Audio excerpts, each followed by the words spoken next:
Alam nyo ba na isa sa legendary game ni Stephen Curry ay nung rookie season niya? Oh, Steph Curry! What a play! Curry, but to dribble that ball and hit the three! He thought about passing it, said no, I'll dribble it instead. Stephen Curry, first rookie player since 1961 na nakapagtala ng legendary stats. Curry step back, good! And a new career high! Matindi pa dun ay nagawa niya yun ng walang pahinga. Naglaro siya sa loob ng 48 minutes. Very significant ang game na yun dahil yun ang naging turning point ng Golden State Warriors management para pagkatiwalaan si Stephen Curry. Binitawan nila si Monta Ellis, inalagaan ng management si Stephen Curry, and the rest is history. Ang game na aking tinutukoy ay nakilala bilang isa sa pinaka-weirdest game sa kasaysayan ng NBA. You can't have an injured player be forced to play. If you're injured when you get fouled, you can leave the game and someone else will shoot your free throws. But Don Nelson is saying, I don't have enough healthy players. Taong 2010, hirap na hirap ang Golden State Warriors makakuha ng panalo. Ang current standing nila ng mga panahong yun ay 26 wins and 56 losses. Sa huling laro ng season, meron lamang 6 na player ang Golden State Warriors.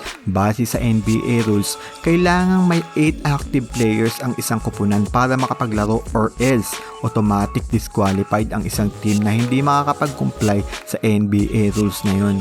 GSW versus Portland Trail Blazers. Ang mga players ng Golden State Warriors sa mga panahong yun ay pinutakti ng kabi-kabilang injury. 6 lamang ang healthy player ng Golden State Warriors na kayang makapaglaro. Ito ay si Stephen Curry, Monta Ellis, Anthony Tolliver, Chris Hunter, Reggie Williams at si Anthony Morrow. Dineclare nila bilang healthy players si Ronny Torioff kahit na hindi nila kayang maglaro dahil sa kanilang iniindang injury. Nang magsimula ang game, hindi pa umiinit ang laro sa first quarter. Na-injury agad ang sentro ng Golden State Warriors na si Chris Hunter. Sa madaling salita, 5 player na lamang ang kaya makapaglaro sa roster ng Golden State Warriors dahil yung 3 ay injured na. Acceptable pa naman yun pero hindi sila pwedeng magkamali. Pulido dapat ang execution ng kanilang laruan. Walang dapat ma-injury. Hindi sila pwedeng ma-foul out. Walang dapat ma-eject. Dapat ay perpekto nilang matapos ang game sa loob ng 48 minutes. Kabilang nga sa 5 player ng Golden State Warriors na yun ay si The Great Stephen Curry.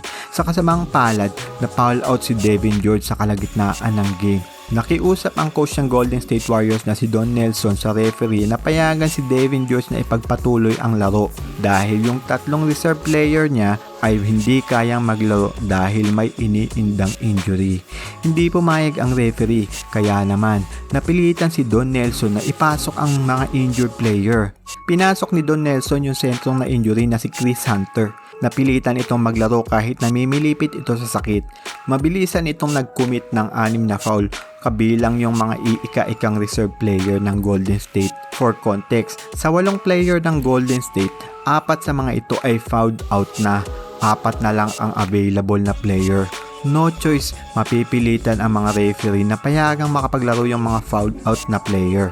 Base sa rules ng NBA, once na ma-foul trouble ang mga player at hindi kayang bumuo ng 5 players sa isang team, automatic na pwedeng ipasok ng coach ang player na gusto niyang palaruin kahit ito'y nakapag-commit ng 6 na foul. I was gonna say, how about if you just go in there and commit 6 quick fouls? Pinasok ulit ni Don Nelson si Devin George. Sa pagkakataong ito, kada personal foul ng fouled out na player ay magre-resulta sa team personal foul at technical foul. Kahit ang offensive foul ay magre-resulta sa free throw. Sa taong yun, malakas ang Portland. Meron silang 50 wins. Ang Golden State Warriors naman ay bottom team na meron lamang 26 wins. Matik talo na dapat sila, 'di ba? Kahit sino naman maiintindihan. Well, sa mga sumunod na 3 minuto, nabuhayan ang Golden State Warriors at gumawa ng 14-6 run. 11 points sa score na yon ay mula sa kanilang current point guard na si Stephen Curry. Tinalo ng Golden State Warriors ang Portland sa score na 122/116. Umiskor si Monta Ellis ng 34 points.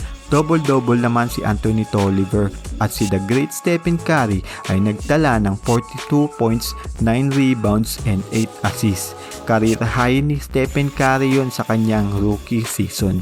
Ito pala yung average ni Stephen Curry nung first year niya sa NBA. Second siya sa highest average points sa mga rookie. First sa assist, third sa steal sa buong NBA. Partida, rookie pa lang yan. Tinalo niya pa yung mga veterano. 8 sa 3-point field goal percentage at 10 sa free throw percentage. 5 games with 30 plus points and 10 assists. Third in the NBA. Wow!